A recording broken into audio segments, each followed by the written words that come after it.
Mon travail a une certaine importance. Je veux le continuer. Là, je suis revenu en décembre, en janvier, pour continuer mes conférences. Là, ça a l'air que je suis pas mal. Là, la température, au mois de janvier, qui est difficile, je suis pas mort encore. Mais alors, si jamais je pars comme ça en catastrophe, je m'en excuse. Puis je m'organiserai toujours pour me remettre en contact avec vous. Mais si elle entre avoir un téléphone, moi, peut dire, M. Véron, retourne telle date. Bon. Alors, je continue à apprendre avec vous autres. Il y a une chose qui est très, très importante dans le domaine de l'évolution de la conscience évolutionnaire. Quelque chose qu'on doit comprendre, qui n'est pas facile à comprendre, mais qu'on doit comprendre et qu'on peut comprendre éventuellement, c'est le phénomène de la programmation. Une âme qui s'incarne ne s'incarne pas au hasard. Elle choisit son pays, elle choisit sa famille, elle choisit un nombre de paramètres qui lui permettra éventuellement sur le plan matériel d'évoluer. On en perd la mémoire de ça, mais ça devient un fait accompli quand on s'incarne dans la matière. Le problème, c'est que pour le moment, à cause de la coupure des circuits universels, l'homme n'a pas de contact télépathique avec le plan mental.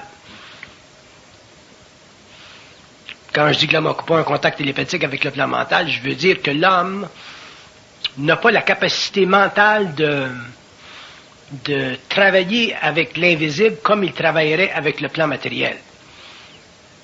L'invisible, pour lui, c'est loin. Puis les gens qui sont médiumniques et qui sont en communication avec les plans sont en communication en général avec le plan astral, donc avec des guides, avec des aides spirituelles, avec des guides spirituels. Mais ces êtres-là ne changent pas tellement la condition de l'homme parce que ce sont des âmes défuntes. Donc, qu'une âme soit défunte ou qu'elle soit incarnée, elle est toujours dans une situation où il lui manque de l'information. Et cette information qui lui manque là, qui lui manque, c'est le contact avec le lien universel ou avec les circuits universels ou avec l'ajusteur de pensée, ainsi de suite, ou avec le plan mental. Ça fait partie de l'évolution de la conscience supramentale sur la Terre, ça fait partie du développement de l'intelligence de l'homme. Ça va être très long. Ça va se faire sur une base individuelle.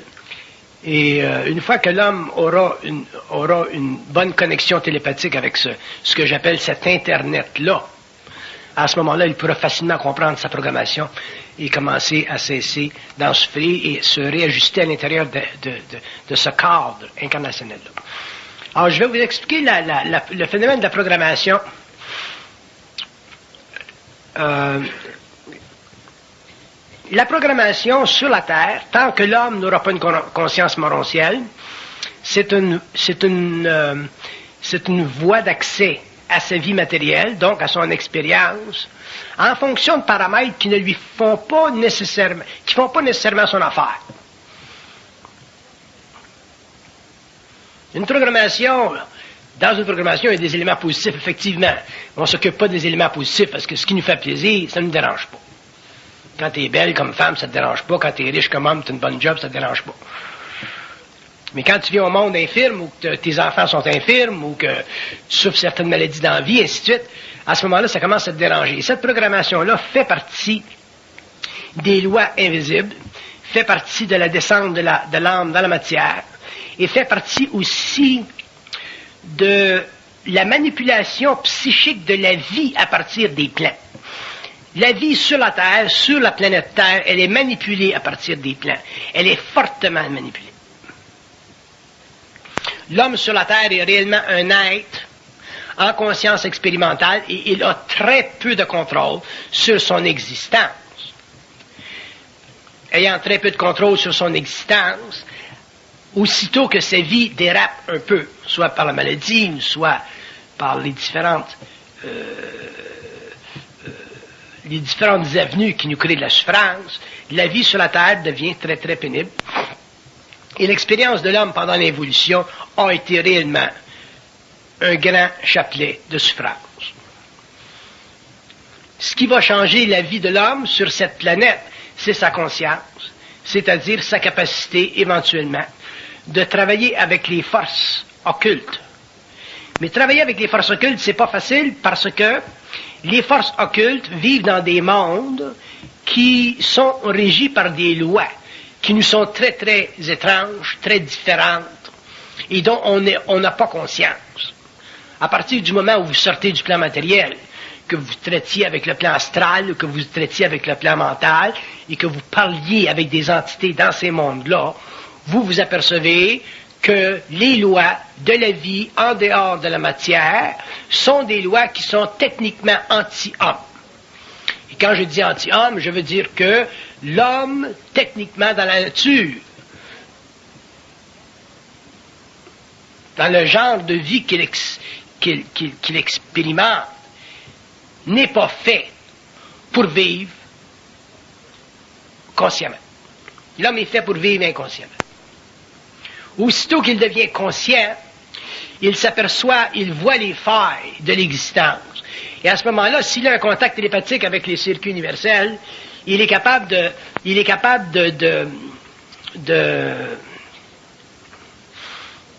valoriser son point de vue, de manifester son point de vue par rapport à ces forces-là, mais ça lui demande un très très haut niveau de conscience objective, c'est-à-dire une élimination presque totale de sa conscience égocentrique, donc de ce que vous appelez son ego. Ça demande énormément de transparence.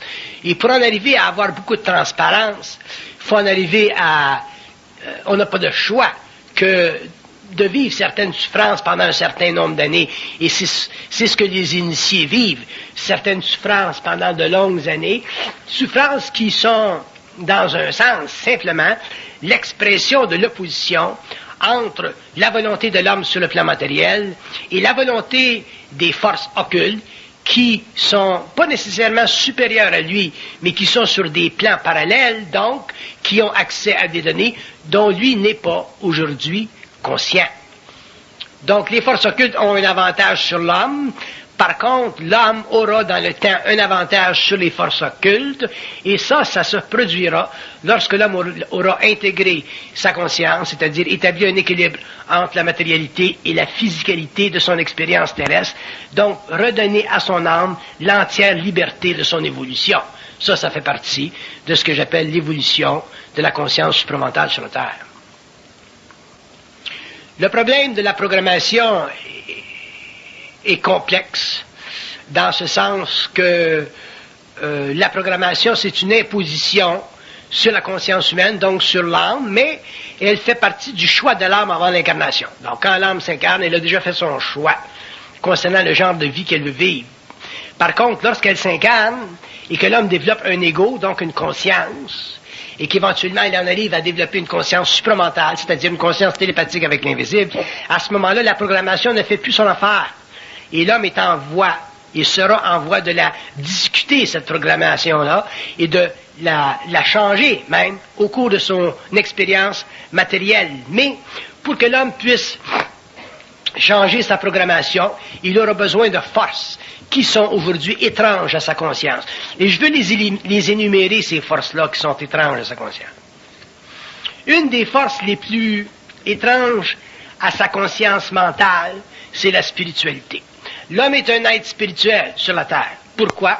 Parce que l'homme, pendant l'involution, n'avait aucune identité, et puisqu'il n'avait aucune identité, il était obligé d'en créer une, de s'en créer une à l'extérieur de lui-même, pour pouvoir supporter le lourd fardeau de la création, de la conscience de la création. Donc, il a créé une identité de Dieu, ou il a créé l'identité de certains dieux, et lui, il s'est mis sous le parapluie de ces entités-là pour pouvoir plus facilement vivre sa vie sur la terre, aveuglement, mais au moins avec la certitude qu'un jour, il retournerait dans un ciel quelconque pour épouser des modes d'expérience un peu plus à la mesure de sa conscience humaine. Par contre, la spiritualité de l'homme sur la terre est une chaîne énorme autour de son cou, et ce sera très long pour que les hommes, si on regarde toutes les populations, toutes les civilisations, pour que les hommes en arrivent éventuellement à se libérer de la spiritualité, parce que ça ne peut se faire que sur un plan individuel. La spiritualité, c'est très difficile à éliminer, parce que l'homme n'a pas de conscience mentale. Pour éliminer la spiritualité de la conscience humaine, il faut être conscient qu'il y a au-dessus de soi des êtres, donc techniquement des maîtres, donc des puissances ou des dominations qui ont et qui exercent sur l'homme, pour quelque raison que ce soit, un certain pouvoir. Et l'homme pourra détruire le pouvoir de ces forces-là au fur et à mesure où il prendra conscience totale et complète de lui-même. Et ça fait encore partie de l'évolution, ça fait partie de la transparence de son ego, et d'énormes obstacles seront mis sur son chemin pour en arriver à équilibrer son énergie avec les plans occultes. Pourquoi? Parce que l'invisible, dans ses structures psychiques mononcielles et astrales, est conçu pour empêcher que la lumière se manifeste sur la Terre. La manifestation de la lumière sur la Terre ou sur une planète expérimentale telle que la nôtre veut dire qu'un homme qui est en conscience a le plein pouvoir décisionnel sur sa vie.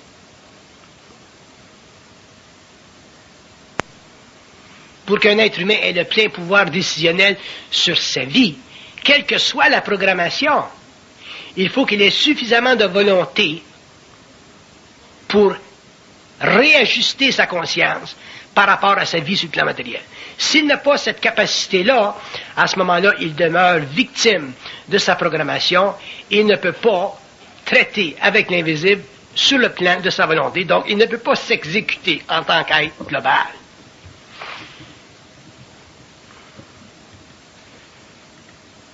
L'objection qui doit être faite à la fin du 20e siècle concernant la spiritualité, c'est que la spiritualité, c'est un baume. C'est un baume sur la conscience de l'homme. C'est un arrêt à l'évolution de sa conscience mentale. Et c'est un très grand obstacle à la libération de son âme.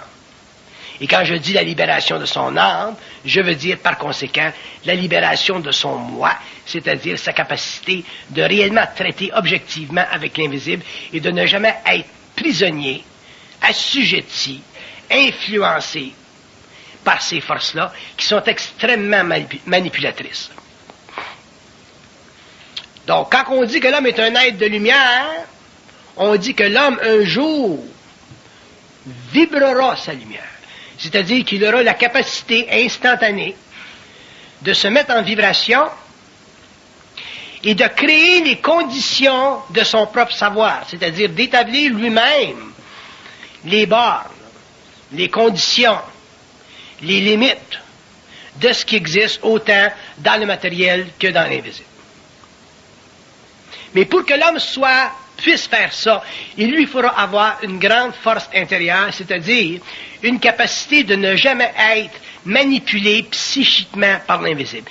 Et c'est dans ce sens-là qu'on peut dire que les obstacles de l'homme sur la Terre sont réellement les conditions, les choses, les événements les plus utiles pour lui dans la mesure où il ne se fait pas prendre dans la manipulation astrale de sa conscience égocentrique. Si l'homme est capable de ne pas se faire manipuler dans ses émotions, lorsque des événements se produisent dans son existence, et qu'il est capable de toujours dépasser pour en arriver à transformer sa conscience et rendre son ego totalement transparent, à ce moment-là, les événements de la vie deviennent totalement secondaires, il n'en sera plus psychologiquement victime, et à un certain moment donné, quand ce sera nécessaire, il se verra en vibration, il se verra en émission, il se verra en conscience créatrice, donc il aura la capacité de s'opposer sur le plan mental à des notions qui ne font pas son affaire. Et pour le moment, ces notions-là, ce sont toutes les notions de l'évolution qui ont caractérisé la conscience humaine et qui ont défini le rapport entre l'homme et l'invisible, ou entre l'homme et Dieu, ou entre l'homme et les religions, ou entre l'homme et le monde des esprits, ainsi de suite, ainsi de suite. Éventuellement, l'homme lui-même définira ses propres rapports, et lorsqu'il les aura définis, ces rapports-là, il s'apercevra qu'il est réellement un maître à penser. Être un maître à penser, ça veut dire ne pas avoir de maître au-dessus de soi. C'est très difficile pour nous sur la Terre, pour des êtres qui ont une conscience expérimentale, de s'imaginer qu'on puisse posséder une conscience mentale suffisamment vaste pour qu'elle soit libre de tout penseur. Que le penseur soit sur la Terre, incarné en tant que philosophe, ou en tant que curé, ou que le penseur soit dans l'invisible et qu'il soit un guide spirituel ou qu'il soit même un ajusteur de pensée. C'est très difficile pour nous, les hommes, les âmes incarnées, pour les mortels, de s'imaginer que l'homme en soi est le porteur de sa propre connaissance.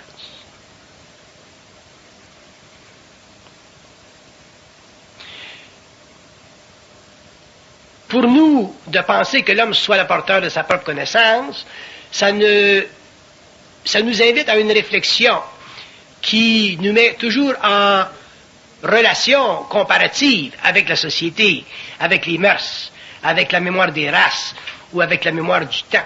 Mais c'est parce que on n'est pas habitué à penser créativement. Donc, on n'est pas habitué à parler créativement. Donc, on n'est pas habitué à supporter le fait que les hommes sont des êtres de lumière. Et ce qui empêche l'homme de réaliser ceci, c'est la réflexion dans sa conscience. Et la réflexion sur le plan mental subjectif se fait par la voie de la pensée. Et cette pensée-là fait partie de sa conscience expérimentale. Donc, l'homme demeure facilement prisonnier de sa programmation. Et un jour, l'homme doit en arriver à être libre de sa programmation. Libre de sa programmation, ça ne veut pas dire que la programmation n'est pas établie. Elle est établie, la programmation. On peut la lire dans les astres, on peut la lire par médiumnité, la programmation. Par contre, l'homme, sur le plan mental, en est libre. Il peut en être libre, dans la mesure où il a suffisamment de puissance mentale, ou de science intérieure, ou de conscience, pour se libérer de tout ce qui l'empêche dans la vie de faire ce qu'il veut. Si dans la vie vous vous empêchez ou vous êtes empêché de faire ce que vous voulez, vous êtes déjà prisonnier et victime de votre programmation. La liberté commence à partir du moment où l'homme renie les origines de sa conscience expérimentale. Donc, si votre conscience expérimentale est basée sur une programmation, donc sur des événements ou des liens dans votre vie qui vous gardent prisonnier et qui vous empêchent d'exploiter votre réalité, à ce moment-là, vous êtes prisonnier de cette programmation. Et un jour, vous en souffrirez parce que la programmation fait partie de l'imposition d'une condition par votre âme. Elle ne fait pas partie de votre volonté, c'est-à-dire de votre pur esprit, c'est-à-dire de votre lumière, c'est-à-dire de votre puissance, c'est-à-dire de votre capacité de contrôler l'invisible sur la terre. C'est quoi le but de l'évolution pour un être humain? C'est d'en arriver à casser les chaînes de l'évolution. Le but de l'évolution pour un homme, c'est d'en arriver à connaître les lois occultes de son propre mensonge personnel. Le but de l'évolution, c'est d'en arriver à s'affranchir des entités qui manipulent sa conscience à travers les émotions, sa nature animale.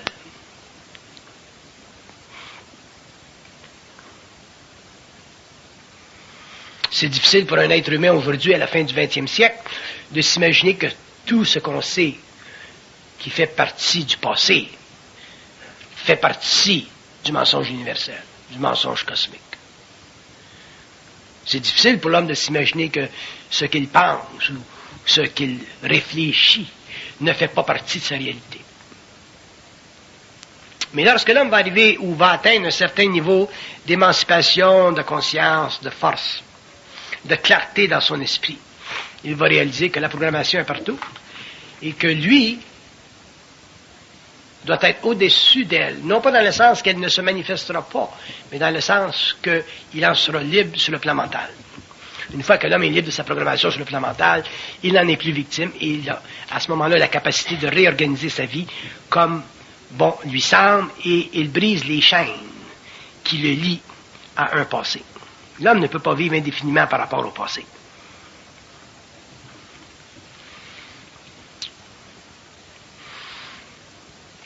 Donc la programmation, c'est une destination planétaire, c'est une façon de vivre le bien et le mal, le bon ou le mal, le beau ou son contraire.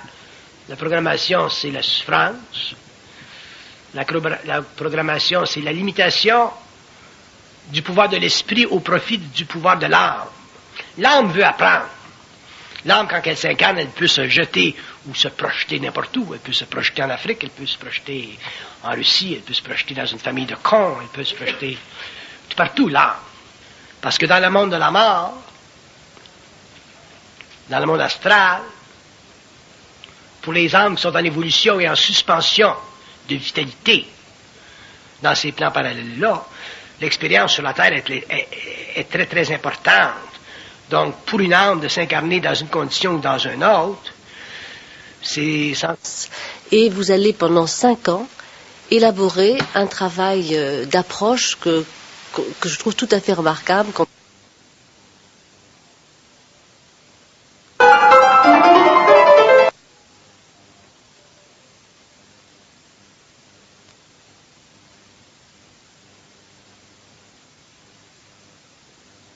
But qu'on a donné à l'âme depuis les anciennes périodes jusqu'à aujourd'hui, depuis les Égyptiens jusqu'à la religion chrétienne. L'âme, c'est pour moi seulement de la mémoire. L'âme n'a aucune valeur pour l'homme dans la mesure où tant qu'elle n'est pas fusionnée à son esprit, c'est-à-dire sous la puissance créatrice et génératrice de son esprit. Parce que l'âme, c'est de la mémoire. L'âme, c'est l'accumulation de toutes les expériences de l'homme sur une planète ou sur une autre, sur un plan ou sur un autre. L'âme étant de la mémoire, elle n'est pas en soi intelligente. Elle est simplement interactive, participative et, de par sa nature, obligée de s'incarner pour ajuster sa vibration et en arriver éventuellement à revenir, à retourner à la source qui lui a toujours donné préférence, c'est-à-dire son ajusteur de pensée. Donc, dans un sens, l'âme, sans le savoir ou sans pouvoir le reconnaître sur le plan matériel, elle est à la recherche de sa source, de sa lumière. Ce qu'elle ne sait pas, c'est qu'elle ne peut pas être en contact avec sa lumière sur le plan astral. Elle doit revenir dans la matière pour éventuellement faire contact avec cette lumière-là. Et lorsque ce contact-là s'établit et que la fusion ou l'unification commence à se matérialiser, l'âme souffre énormément. Pourquoi? Parce qu'elle est mémoire. Et étant mémoire, elle donne à l'ego l'impression que tout ce qu'il sait est valable, alors que tout ce qu'il sait est absolument inutile.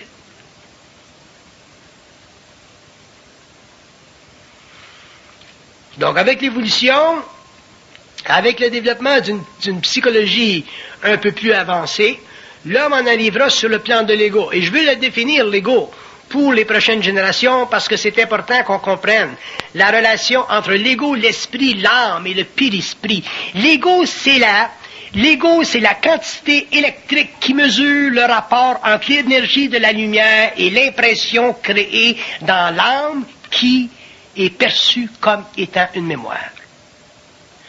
L'ego, c'est la partie de soi qui n'est pas révélée à soi, parce que l'ego est incapable par lui-même de s'associer de manière ferme et absolue avec la volonté qui est irradiée de sa source, qui est la lumière. L'ego a tendance beaucoup plus à demeurer passif par rapport à lui-même et à s'instruire de sa volonté qui fait partie de la nature de l'âme.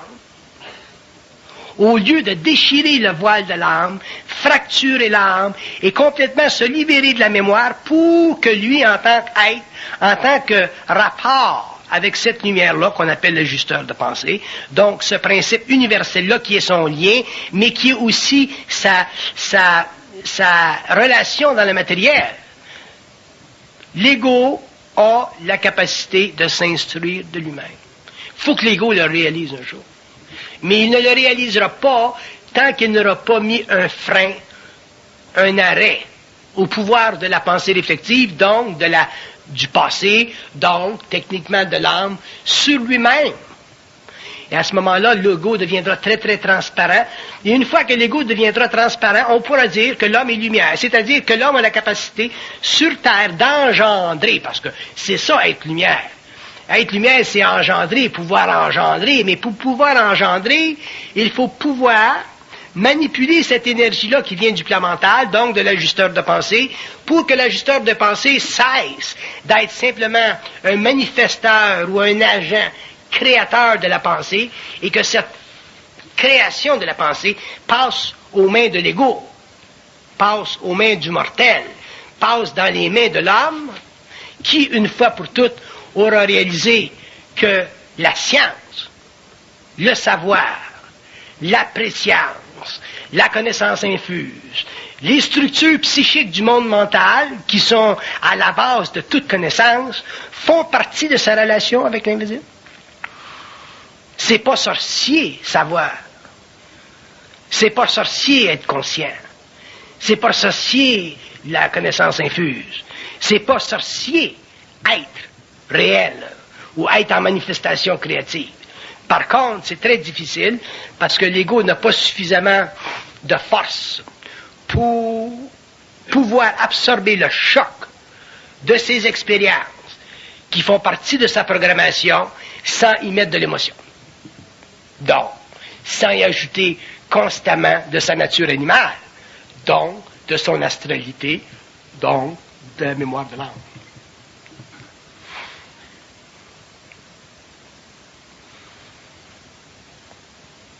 L'homme n'atteindra jamais la connaissance.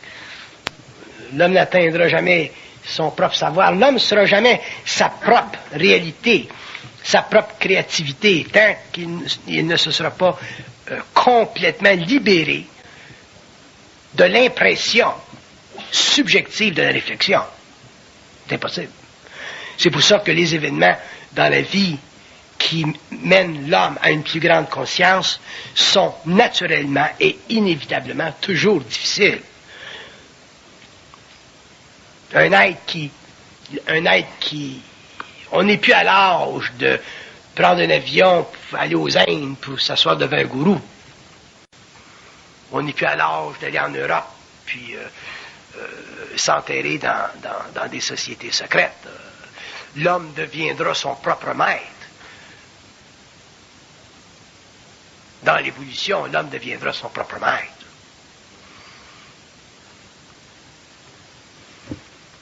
Mais pour qu'il devienne son propre maître, il faut qu'il cesse complètement de baisser pavillon devant les autres maîtres. Quelle que soit leur grandeur, quels que soient leurs travaux, quelle que soit leur valeur, quels que soient leurs attributs.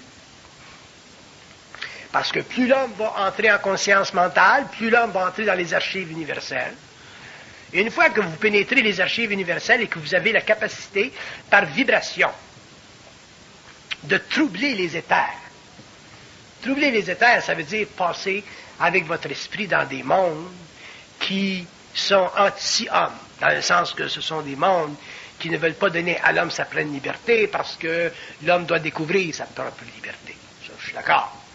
Mais dans la mesure où l'homme doit en arriver à découvrir sa propre liberté, il doit être capable, dans ce mouvement d'esprit-là, substituer sa conscience involutive pour sa conscience évolutive, substituer sa conscience subjective, animiste, fondée sur une grande conscience animale, pour une conscience de plus en plus intégrée, une conscience de plus en plus mentale, et une conscience qui lui fait réaliser que la vie est un continuum, et que ce qui se passe dans la vie, c'est purement accidentel, voulu, par programmation, et que ça sert simplement à le mettre en opposition avec ses propres forces pour qu'il en arrive éventuellement à les dominer.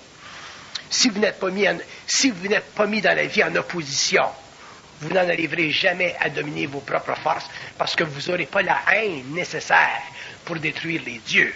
Vous serez simplement des êtres liés spirituellement à des mondes dont vous ne connaissez pas les lois, dont vous ne connaissez pas les conditions, et automatiquement vous perdrez cette puissance qui fait partie de votre alliance avec le lien invisible universel qui est votre ajusteur de pensée, et éventuellement l'homme ne pourra pas atteindre ce nouveau stage d'évolution et de progrès qu'on appelle aujourd'hui la fusion, mais qui est un stage extrêmement embryonnaire. Il n'y a personne dans la salle ici, malgré l'état très primitif de votre conscience, il n'y a personne dans la salle qui n'a pas en lui, quelque part, le sentiment d'être, quelque part en lui-même, une particule absolue de quelque chose dont il n'est pas capable d'évaluer. Alors, vous avez tout le sentiment d'être une partie absolue de quelque chose que vous ne pouvez pas évaluer, Et ça vous crée pendant toute votre existence un déséquilibre parce que dans un sens, il y a une partie de vous qui se connaît et dans un sens, il y a une partie de vous qui ne se connaît pas. Et la partie de vous qui ne se connaît pas est plus puissante que la partie de vous qui se connaît. De sorte que vous êtes toujours pris dans un vide existentiel que vous essayez par toutes sortes de moyens, par toutes sortes de fantaisies, de combler parce que ça fait partie de la conscience expérimentale de la Terre, ça fait partie de la programmation, ça fait partie de l'involution, et ça fait partie de tout cet acheminement abominable qui a duré des millénaires et qui a fait de l'homme un être réellement enchaîné.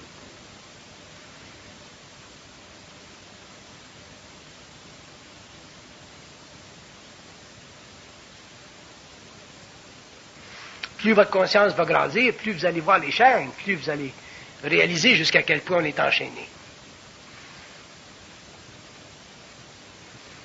Autant sur le plan matériel que sur les plans invisibles. Aujourd'hui, peut-être que vous pouvez voir plus facilement les chaînes, la domination. Regardez la femme. Regardez comment la femme a été dominée dans le monde. C'est une abomination.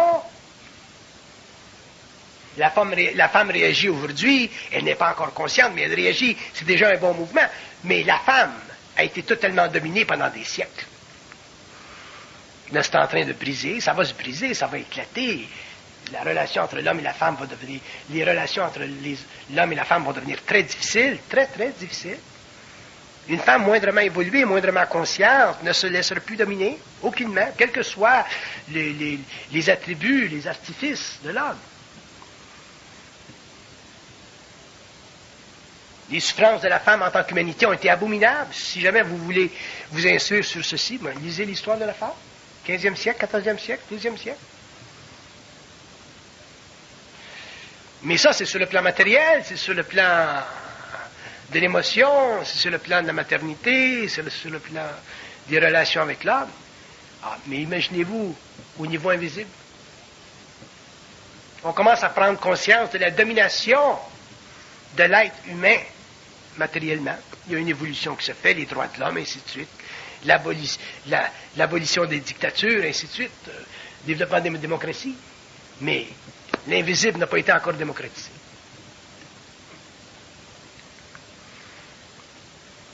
Et de la même manière qu'on ne demande pas aux dictatures de nous rendre libres, on ne demande pas aux églises de nous libérer, on ne demande pas aux maîtres de nous laisser aller.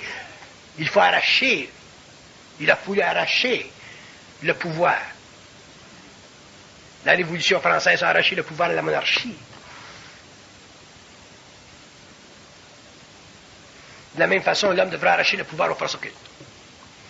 Et si vous ne me croyez pas, ce que je vous suggère, parce qu'il ne faut jamais me croire, un jour vous le réalisez vous-même. Mais je peux vous dire une chose, je ne me trompe pas.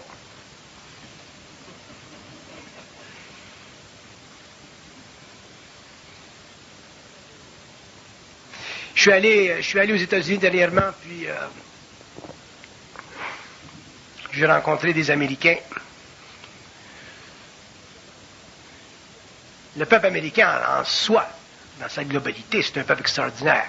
D'ailleurs, c'est ce peuple-là qui va faire évoluer le monde dans un certain sens. C'est déjà commencé, ça fait partie de sa constitution. On ne regarde pas sur le plan particulier, on regarde sur un plan général. Et si on le regarde, le peuple américain, sur le plan spirituel, quand on rencontre des gens qui font partie du New Age aux États-Unis, qui sont dans toutes sortes de fricassés, on voit jusqu'à quel point l'homme, spirituellement évolué, a beaucoup de travail à faire.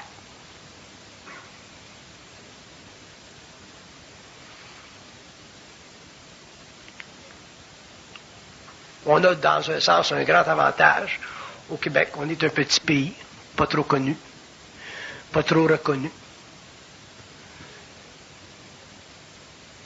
Mais il y a de la science au Québec qui n'existe aucunement sur la Terre.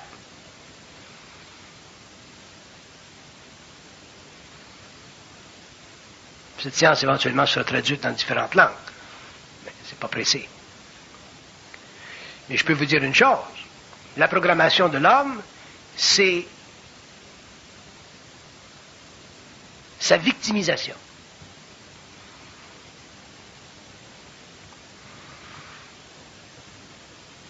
Quand on dit que la Terre est une planète expérimentale, ça veut dire que l'homme n'a pas le droit, depuis que les circuits universels ont été coupés, l'homme n'a pas le droit de s'objecter à son incarnation. La Terre est la seule planète dans l'univers local qui est techniquement en quarantaine. Et elle sera en quarantaine tant que l'homme n'aura pas, sur le plan morontiel, libéré sa propre planète. Ceci veut dire, tant que l'homme ne sera pas mort, il n'aura pas passé à côté du plan astral et pénétré la conscience morontielle ou éthérique. Évidemment, il ne faut pas regarder l'évolution de la Terre de son point de vue personnel, parce que c'est très long. Par contre, sur le plan personnel, l'évolution de l'homme fait partie d'une nouvelle catégorie de conscience, elle fait partie d'une nouvelle science, elle fait partie de nouveaux besoins, et elle fait partie d'une nouvelle alliance entre l'invisible et la Terre. Et cette alliance-là est fondée sur ce qu'on appelle, ou ce que l'on reconnaîtra un jour comme étant la fusion, c'est-à-dire la capacité du mortel d'engendrer, à partir de son centre mental, les conditions nécessaires à la compréhension par lui-même et pour lui-même et envers lui-même de ce qui existe dans l'invisible et qui pontifie la vie matérielle. Un être conscient en fusion a la capacité d'intervenir dans la définition des races mentales qui existent dans le monde morontiel de la connaissance supérieure. C'est-à-dire qu'il est capable, psychiquement parlant, de commencer à transformer la relation entre les plans invisibles et le plan matériel. Donc, commencer lentement à transformer les liens futurs de l'humanité.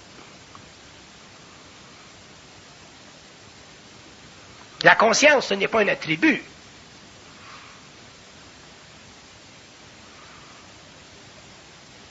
La conscience est une fenêtre sur l'invisible. L'inconscience est un attribut. Mais la conscience est une fenêtre sur l'invisible, qui permettra éventuellement à l'homme de venir en contact direct avec l'invisible. Donc, à venir en contact avec des visiteurs, à venir en contact avec des matérialisations, à venir en contact avec des êtres dont la densité est différente de la sienne, mais qui sont porteurs, toujours, de lumière, de messages, d'idées, de conversations, par la voie télépathique. On a l'impression sur la Terre qu'on est fait à l'os, parce qu'on doit mourir.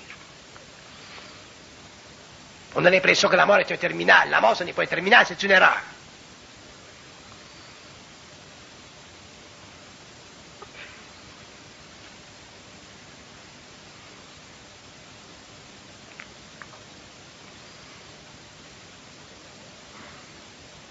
On a de la misère à comprendre tous les aspects de la Deuxième Guerre mondiale, qui est arrivée il y a 50 ans. Imaginez-vous si on avait à comprendre tous les aspects de la relation entre l'homme et d'autres nations, d'autres peuples, qui sont venus sur la Terre il y a 40 000 ans.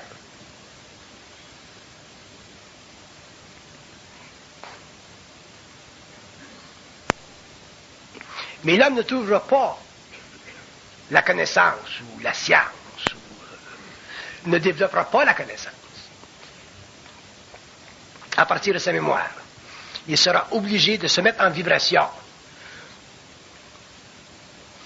pénétrer les archives, non pas les archives akashiques de l'astral, mais les archives du mental, qui sont totalement indépendantes de la mort et qui font partie de la substitution pour une conscience telle que la nôtre du concept de Dieu, qui est une limitation de la conscience humaine, pour une révélation de soi. L'homme doit en arriver un jour à devenir une révélation de lui-même. Quand il sera sa propre révélation, il n'aura plus besoin de Dieu pour lui révéler des choses.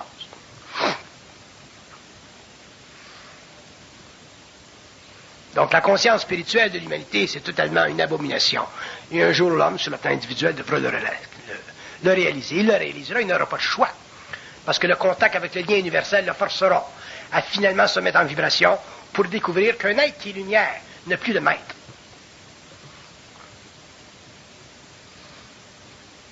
Mais c'est difficile pour un être humain qui pense de s'imaginer ne pas avoir de maître. Parce que déjà penser, ça fait partie d'une domination.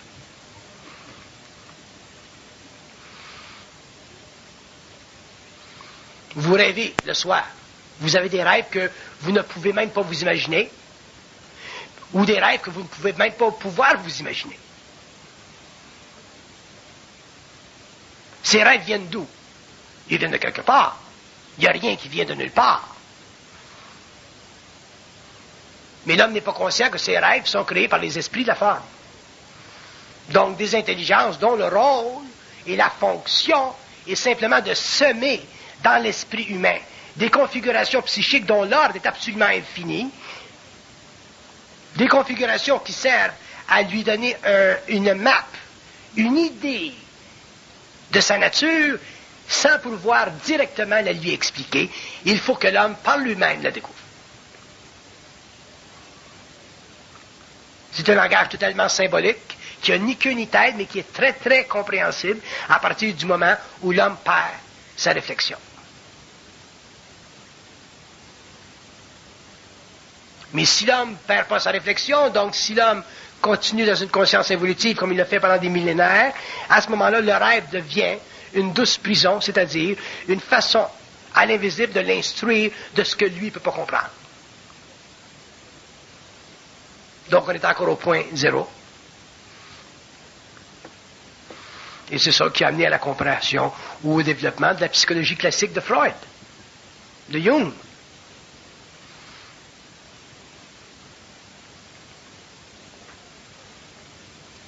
Donc l'homme éventuellement devra passer du plan psychologique de sa conscience à un plan mental intégré, un plan mental pur, c'est-à-dire un plan qui est totalement en vibration. Et à ce moment-là, il pourra comprendre facilement la symbologie derrière les formes psychologiques. Sinon, il demeurera toujours prisonnier d'un canevas historique de sa propre conscience personnelle. Il n'aura jamais la science de lui-même. Donc, si vous n'avez pas la science de vous-même, vous n'aurez jamais la science des autres. Et si vous n'avez pas la science des autres, vous n'aurez pas jamais la science intégrale, c'est-à-dire la science de tout.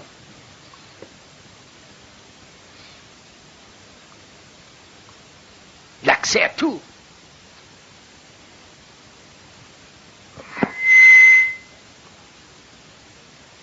L'homme ne peut pas être lumière et en même temps ne pas être, et en même temps être d'autres choses.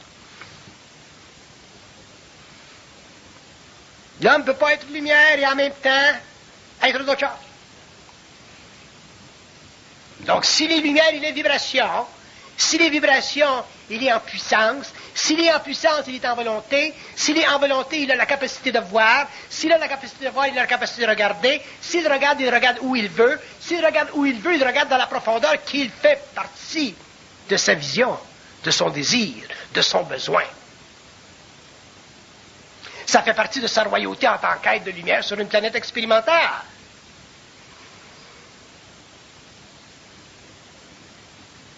Ce n'est plus une question de dire « Ah, vous avez le droit de regarder ceci et vous n'avez pas le droit de regarder cela », comme on faisait pendant l'évolution quand on disait « Vous n'avez pas le droit de lire la Bible ». Parce qu'on voulait garder le pouvoir. Ces temps sont révolus, heureusement. Mais sur le plan occulte, c'est pas révolu. Moi, j'écris. Et je vois la bataille quand j'écris. Chaque fois que j'écris, je vois la bataille. Je la sens, la bataille.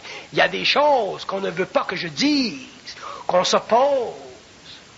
Et c'est simplement parce que je suis conscient de la manigance que je suis capable de la dépasser.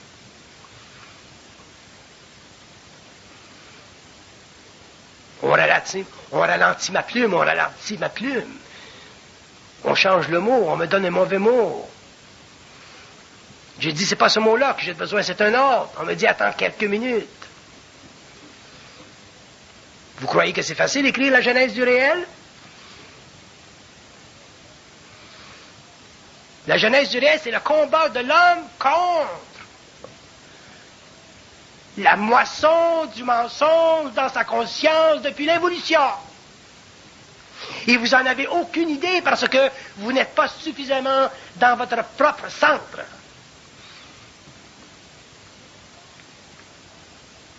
Le mensonge sur la terre est tellement grand que si l'homme aujourd'hui devenait conscient, la civilisation, toutes les civilisations, européennes, chinoises, hindoues, africaines, Amérique du Sud, disparaîtraient dans un œil, dans un clin d'œil. L'homme ne serait pas capable de supporter la grandiose imbécilité de la conscience évolutive. C'est pour ça que les hommes conscients auront beaucoup de difficultés au cours de l'évolution à juxtaposer leur action, à vivre parmi les barbares. Parce que les barbares donneront l'impression d'être l'élite.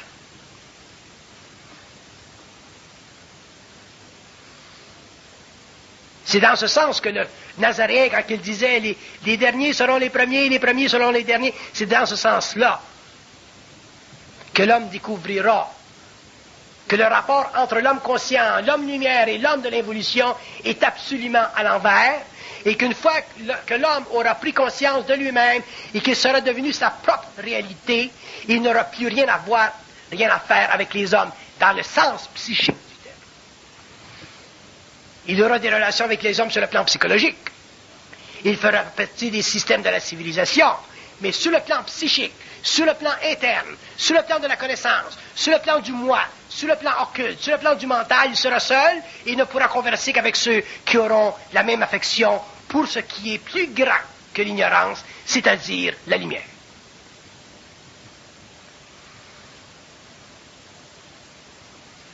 Vous croyez que l'homme deviendra libre sans guerre, sans lutte, sans souffrance? Oubliez ça et retournez au cinéma.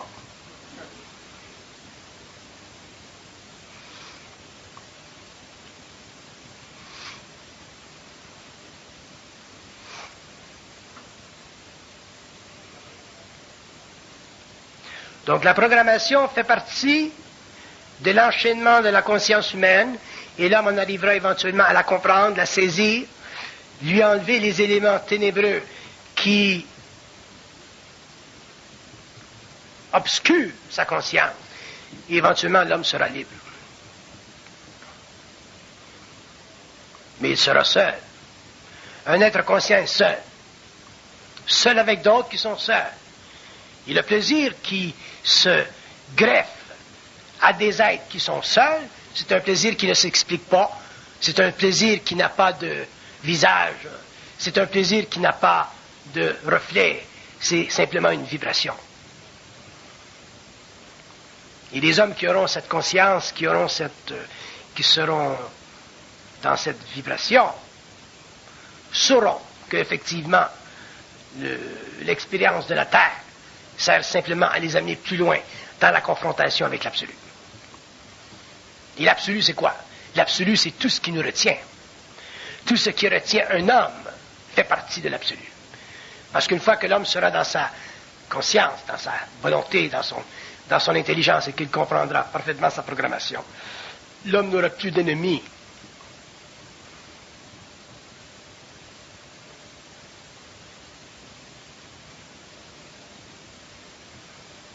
Vous avez des questions? Une. Qui l'a fait la première? Allez.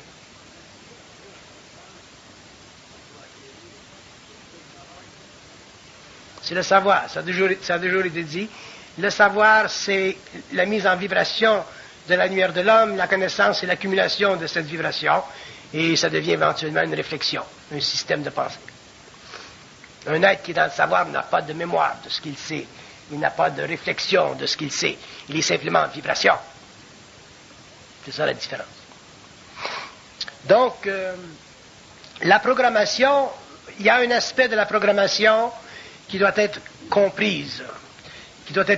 C'est que la programmation est toujours une invitation au désastre. Une programmation, c'est toujours une invitation au désastre. Donc, vous rencontrez quelqu'un, vous vous mariez, c'est une invitation au désastre. Vous allez en affaires, c'est une invitation au désastre. Vous êtes né en Russie au lieu de l'Amérique, c'est une invitation au désastre. Bon, ainsi de suite, ainsi de suite. La programmation, c'est une invitation au désastre. Et tous les hommes vivent différents niveaux de désastre.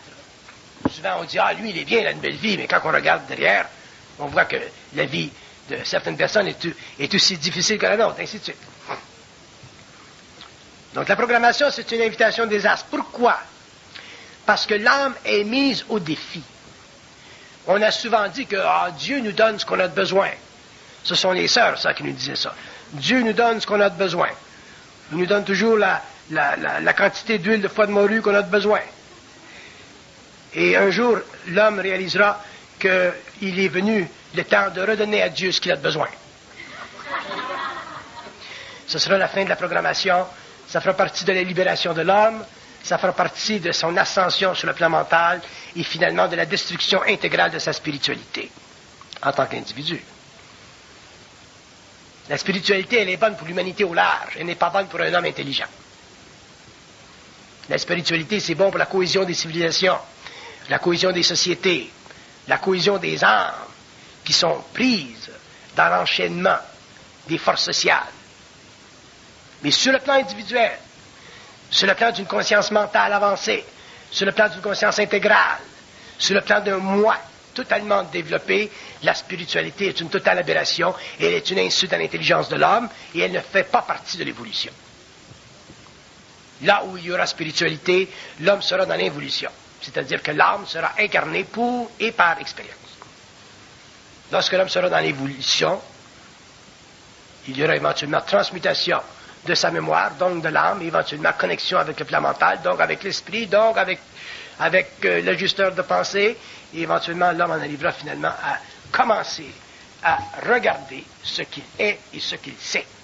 Et c'est lui qui définira les bornes, les normes de la connaissance ou du savoir.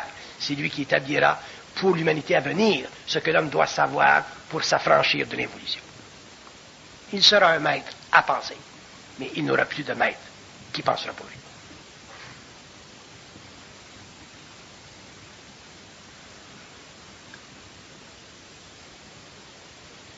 Ce qui sera difficile à développer chez l'être humain, c'est la conscience vibratoire. Parce que la conscience vibratoire représente le passage de la lumière à travers l'ego. Si vous n'avez pas de conscience vibratoire, vous avez une conscience psychologique. Si vous avez une conscience psychologique, vous êtes dans un moi réflectif, donc vous êtes dans les mémoires de l'âme, donc vous faites partie de l'évolution. Vous ne pouvez pas comprendre les aspects subtils de votre conscience supérieure. Vous ne pouvez pas comprendre les aspects subtils de votre propre connaissance interne. Vous êtes encore lié à l'évolution. Donc, vous cherchez la connaissance.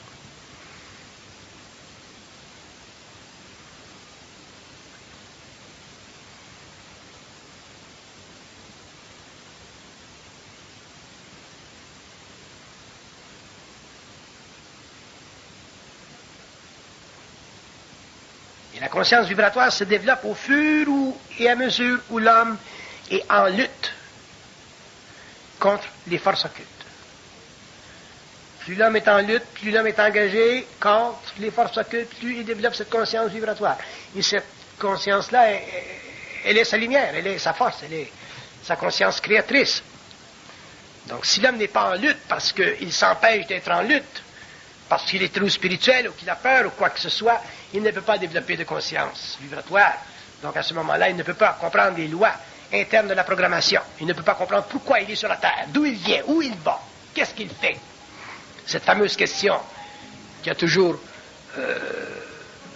été la question centrale dans le mental humain depuis des siècles.